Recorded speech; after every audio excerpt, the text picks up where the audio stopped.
नमस्कार। मैं आचार्य डॉक्टर सरिता Mishra, PhD gold medallist, वैदिक ज्योतिष शिक्षण संस्थान में आप सभी दर्शकों का हार्दिक अभिनंदन करती हूँ। लर्न एस्ट्रोलॉजी इन ऑनलाइन की क्लास में आप सभी का एक बार फिर से स्वागत है। आज मैं आप सभी को पितृदोष के बारे में जानकारी दूंगी कि आखिर पितृदोष क्या होता है, इसका निर्माण कुंडली में कैसे होता है या कितने प्रकार से बनता है, इसके क्या लक्षण हैं और हम कौन से उपाय करके हम इस दोष से निजात पा सकते हैं। इन सभी का मैं आज आपको एक एक करके विस्तार से जानकारी दूंगी। तो कार्यक्रम आप सभी के लिए बहुत ही खास है, तो मेरी इस वीडियो को बिना स्किप के लास्ट तक देखें। और यदि आपको मेरा ज्योतिष संबंधी कार्यक्रम पसंद आ रहा है तो इसे लाइक से और सब्सक्राइब करें। और आप में से यदि कोई अपनी कुंडली मुझसे एनालिसिस करवाना चाहते हैं या एस्ट्रोलॉजी मुझसे सीखना चाहते हैं तो स्क्रीन पे दिए नंबर पे जाके आप संपर्क कर सकते हैं। तो चलिए जानते हैं कि आखिर पितृदोष होता क्या है, इसको एक बार समझते हैं विस्तार से।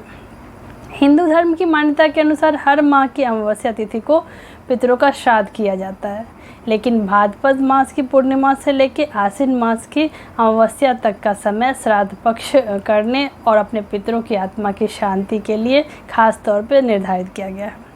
इस दौरान लोग अपने पितरों की आत्मा की शांति और उनको मोक्ष प्राप्ति कराने के लिए श्राद्ध करते हैं। इस समय को पितृपक्ष या श्राद्ध पक्ष नाम से जाना जाता है। आप में से कई लोगों के मन में यह सवाल होगा कि आखिर पितृ या पितृगण होते कौन होते हैं। तो आइए इसको समझते हैं कि पितृ और पितृगण कौन है। आइए इसको भी एक बार विस्तार समझते हैं। पितृगण हमारे पूर्वज हैं जिनका ऋण हमारे ऊपर है, क्योंकि उन्होंने हमारे जीवन के लिए कोई ना कोई उपकार अवश्य किया होता है। मनुष्य लोक के ऊपर पितृलोक है, पितृलोक के ऊपर सूर्यलोक है और इससे भी ऊपर स्वर्गलोक है। आत्मा जब अपने शरीर को त्याग कर सबसे पहले ऊपर उठती है तो वह पितृलोक में जाती है। वहाँ हमारे पूर्वज मिलते हैं। अगर उस आत्मा के अच्छे पुण्य हैं तो हमारे पूर्वज भी उसको प्रणाम कर अपने को धन्य मानते हैं। इस आत्मा ने हमारे कुल में जन्म लेकर हमें धन्य किया। इसके आगे आत्मा अपने पुण्य के आधार पर सूर्यलोक की तरफ बढ़ती है। वहाँ से आगे फिर यदि अधिक पुण्य है तो फिर आत्मा सूर्यलोक को भेद कर स्वर्गलोक की तरफ चली जाती है। लेकिन करोड़ों में से एक आध आत्मा ऐसी होती है जो परमात्मा में समाहित होती है, जिसे दोबारा जन्म नहीं लेना पड़ता है। मनुष्य लोक एवं पितृलोक में बहुत सारी आत्माएं पुनः अपनी इच्छावश मोहवश अपने कुल में फिर से जन्म लेती है। अब आइए जानते हैं कि आखिर पितृदोष क्या होता है और इसका निर्माण कुंडली में आखिर होता कैसे है। किन ग्रहों के आधार पे यह पता चलता है कि कुंडली में पितृदोष का निर्माण हो रहा है। आइए इस पे विचार डालें। ऐसी मान्यता है कि पितृदोष के कारण पितर लोक में वास कर रहे हमारे पूर्वज का कोप होता है। कुंडली में जन्म पत्रिका में लगन भाव, पंचम भाव, अष्टम भाव और द्वादश भाव से पितृदोष का विचार किया जाता है। पितृदोष में ग्रहों में मुख्य रूप से सूर्य, चंद्रमा, गुरु, शनि और राहु केतु की स्थितियों से पितृदोष का विचार पता चलता है। इसमें से गुरु, शनि, राहु की भूमिका प्रत्येक पितृदोष में महत्वपूर्ण मानी जाती है। इसमें सूर्य से पिता या पितामह, चंद्रमा से माता या मातामह, मंगल से भ्राता या भगिनी और शुक्र से पत्नी का विचार किया जाता है। अधिकांश लोगों की जन्म पत्रिका में मुख्य रूप से क्योंकि गुरु, शनि और राहु पीड़ित होने पर ही पितृदोष जन्म का निर्माण होता है। इसीलिए विभिन्न उपायों को करने के साथ साथ व्यक्ति यदि पंचमुखी, सातमुखी और आठमुखी रुद्राक्ष धारण करे तो पितृदोष की शांति से शीघ्र ही हो जाती है। अब हम जानेंगे कि मानव जीवन में कितने प्रकार के ऋण होते हैं और आखिर पितृदोष कैसे बनता है। आइए इसको विस्तार से समझते हैं। मुख्य रूप से 3 ऋण मानव के जीवन में होते हैं, जिनका कर्म न करने, ऋण ना चुकाने पर हमें निश्चित रूप से श्राप मिलता है। ये ऋण पितृ ऋण, देव ऋण और ऋषि ऋण होता है। सर्वप्रथम आइए जानते हैं कि पितृ ऋण कैसे बनता है, क्या होता है। आइए इसको समझें। पिता पक्ष के लोगों जैसे कि बाबा, ताऊ, दादा, दादी और इसके पूर्व की 3 पीढ़ी का श्राप हमारे जीवन को प्रभावित करता है। पिता हमें आकाश की तरह छत्र छाया देते हैं, हमारा ज़िंदगी भर पालन पोषण करते हैं और अंतिम समय तक हमारे सारे दुखों को खुद झेलते रहते हैं।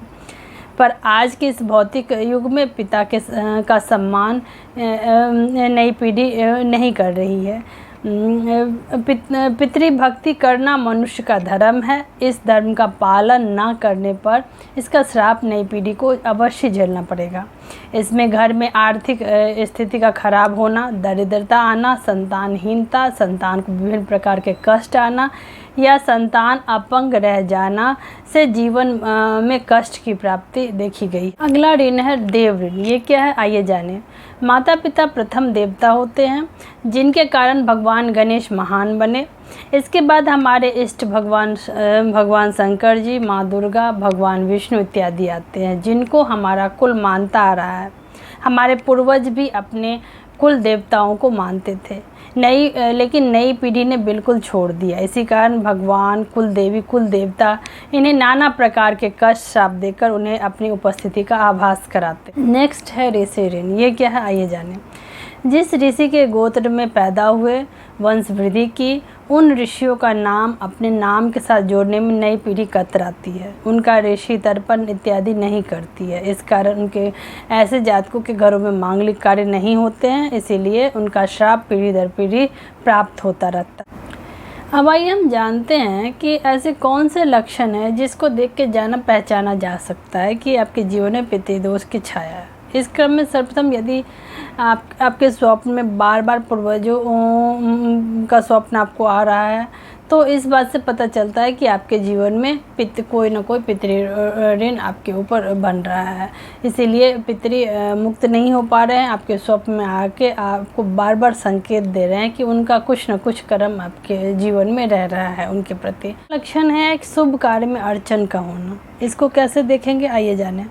कभी कभी ऐसा होता है कि आप कोई त्यौहार मना रहे हैं या कोई उत्सव आपके घर में हो रहा हो और ठीक उसी समय पे कुछ न कुछ ऐसी घटना घटित हो जाती है जिसमें रंग में भंग डल जाता है। ऐसी घटना घटित होती है कि खुशी का माहौल गम में बदल जाता है। हमारे कहने का ये तात्पर्य है कि शुभ अवसर पर कुछ अशुभ घटित होना पितरों की असंतुष्टि का संकेत है। ये लक्षण दर्शाता है कि आपके जीवन में पितृदोष की छाया चल रही है। अगला लक्षण है मकान या प्रॉपर्टी की खरीद में दिक्कत का। इसको कैसे देखते हैं, आइए जानते हैं। आपने कई बार ऐसा देखा है कि एक बहुत अच्छी प्रॉपर्टी, मकान, दुकान या ज़मीन का एक हिस्सा किसी कारण से बिक नहीं पा रहा होता है। कई बार ऐसा होता है किसी जातक के साथ। यदि कोई ख़रीदार मिलता भी है तो बात नहीं बनती है। यदि कोई ख़रीदार मिल भी जाता है तो सब कुछ हो जाता है, अंतिम समय में सौदा कैंसिल हो जाता है। इस तरह की स्थिति यदि लंबे समय तक चल रही है तो यह समझ जाना चाहिए कि इसके पीछे अवश्य ही कोई अतृप्त आत्मा है जिसका उस भूमि या ज़मीन के टुकड़े का कोई संबंध बन रहा है, यानी कि पितृदोष की छाया आपके जीवन में चल रही है। अगला लक्षण है संतान का न होना। इसको कैसे देखेंगे, आइए जानें। मेडिकल रिपोर्ट में सब कुछ सामान्य होने के बावजूद संतान सुख से वंचित यदि कोई जातक है, हालांकि आपके पूर्वजों का इससे कोई संबंध नहीं है, परंतु ऐसा बहुत हद तक संभव है कि जो भूमि किसी निसंतान व्यक्ति से खरीदी गई हो वह भूमि अपने नए मालिक को संतानहीन बनाता है। यानी कि यदि आप हर प्रकार से मेडिकल रिपोर्ट के बावजूद स्वस्थ हैं फिर भी आप निसंतान हैं तो इससे इस बात का पता चलता है कि आपके ऊपर पितृदोष की छाया चल रही है। आइए हम जानते हैं कि पितृदोष की शांति के लिए ज्योतिष शास्त्र के अंतर्गत कौन से उपाय बताए गए। आइए इस पे एक बार नज़र डालें। इस क्रम में सर्वप्रथम किसी मंदिर परिषद में पीपल या बर का वृक्ष लगाना और उसमें रोज़ जल डालना चाहिए, उसकी देखभाल करनी चाहिए। जैसे जैसे वह वृक्ष फलता फूलता जाएगा पितृदोष दूर होता जाएगा, क्योंकि इन वृक्षों पर ही सारे देवी देवता, पितर इत्यादि का निवास माना जाता है। अगला उपाय है कि यदि सामान्य उपायों में षोडश पिंडदान, सर्प पूजा, ब्राह्मण को गोदान करना, कन्यादान करना, कुआं, बावड़ी, तालाब इत्यादि बनवाना, मंदिर प्रांगण में पीपल, बर इत्यादि के वृक्ष लगवाना, भगवान विष्णु के मंत्रों का नित्य जाप करना, प्रेत श्राप को दूर करने या पितृदोष को दूर करने के लिए श्रीमद् भागवत गीता का नित्य पाठ करना। इन उपायों से पितृदोष में शांति मिल जाती है। इन उपायों को वेदों और पुराणों में पितरों की संतुष्टि के लिए मंत्र, स्रोत और सूक्तों का वर्णन किया गया है, जिनके नित्य पठन से किसी प्रकार की पितृ बाधा क्यों न हो शांत हो जाती है धीरे धीरे। अगर नित्य इसका पठन संभव न हो तो कम से कम प्रत्येक माह की अमावस्या यानी कि आश्विन कृष्ण पक्ष की अमावस्या अर्थात पितृपक्ष में अवश्य करना चाहिए। वैसे तो कुंडली में किस प्रकार का पितृदोष है, उस पितृदोष के प्रकार के हिसाब से पितृ शांति करवाना ज़्यादा अच्छा। पितृदोष की शांति के क्रम में अगला उपाय है भगवान शिव घर पर ही भगवान भोलेनाथ की तस्वीर या प्रतिमा के समक्ष बैठ के घर में ही भगवान शिव के मंत्र, गायत्री मंत्र ओम तत्पुरुषाय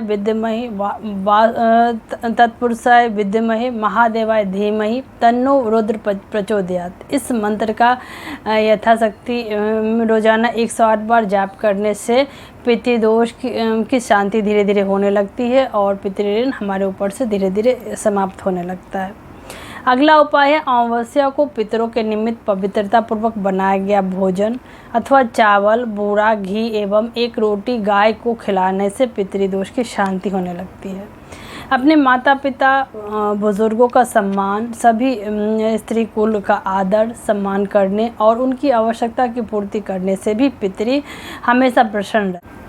इस क्रम में अगला उपाय है पितृदोष जनित संतान कष्ट को दूर करने के लिए हरिवंश पुराण का श्रवण करना चाहिए या स्वयं नियमित रूप से पाठ करना चाहिए।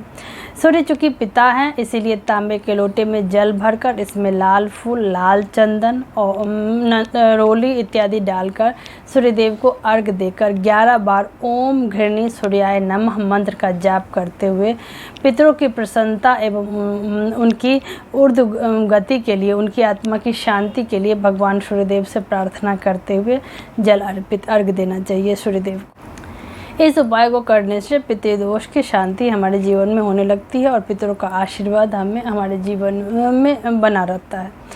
अगला है अमावस्या वाले दिन अपने पूर्वजों के नाम से दूध, चीनी, सफ़ेद कपड़ा, दक्षिणा इत्यादि किसी भी मंदिर में या किसी योग्य ब्राह्मण को यथाशक्ति दान दक्षिणा करनी चाहिए। इस आसान उपाय के द्वारा भी पितृ प्रसन्न हो जाते हैं, उनकी आत्मा को शांति मिलती है और उनकी प्रसन्नता से हमारे जीवन में हर प्रकार की विघ्न बाधा दूर होती है और हमारा जीवन खुशहाल हो जाता है। पितृदोष निवारण के लिए खास उपायों में नारायण बलि और नाग बलि से संबंधित उपाय भी बताए गए हैं। ये उपाय क्या है, आइए इसको जानें। अक्सर हम देखते हैं कि कई लोगों के जीवन में परेशानियां समाप्त होने का नाम ही नहीं लेती है। चाहे जितना भी समय और धन खर्च कर ले, लेकिन उनका काम सफल नहीं होता। ऐसे में लोगों की कुंडली में निश्चित रूप से पितृदोष होता है। यह दोष पीढ़ी दर पीढ़ी कष्ट पहुंचाता रहता है जब तक इसका विधान पूर्वक निवारण नहीं किया जाए। ये आने वाली पीढ़ियों को भी कष्ट देती है। इस दोष के निवारण के लिए कुछ विशेष दिन और समय तय किए गए हैं जिसमें उनका पूर्ण निवारण संभव है। श्राद्ध पक्ष ये अवसर होता है जब पितृदोष से मुक्ति पाने के लिए खास महत्व रखता है। इस दोष के निवारण के लिए शास्त्रों में नारायण बलि का विधान बताया गया। इस नारायण बलि का विधान किसी विद्वान पंडित से करवाना चाहिए। इस उपाय के द्वारा पितृ की आत्मा को शांति मिलती है, पितृ प्रसन्न होते हैं और इससे हमारे जीवन में हर प्रकार की खुशहाली आती है। तो इसी के साथ ईश्वर का आशीर्वाद हम सभी के ऊपर ऐसे बना रहे। आप सभी मेरे कार्यक्रम को देखें, यदि पसंद आता है तो इसे लाइक शेयर और सब्सक्राइब करें। धन्यवाद।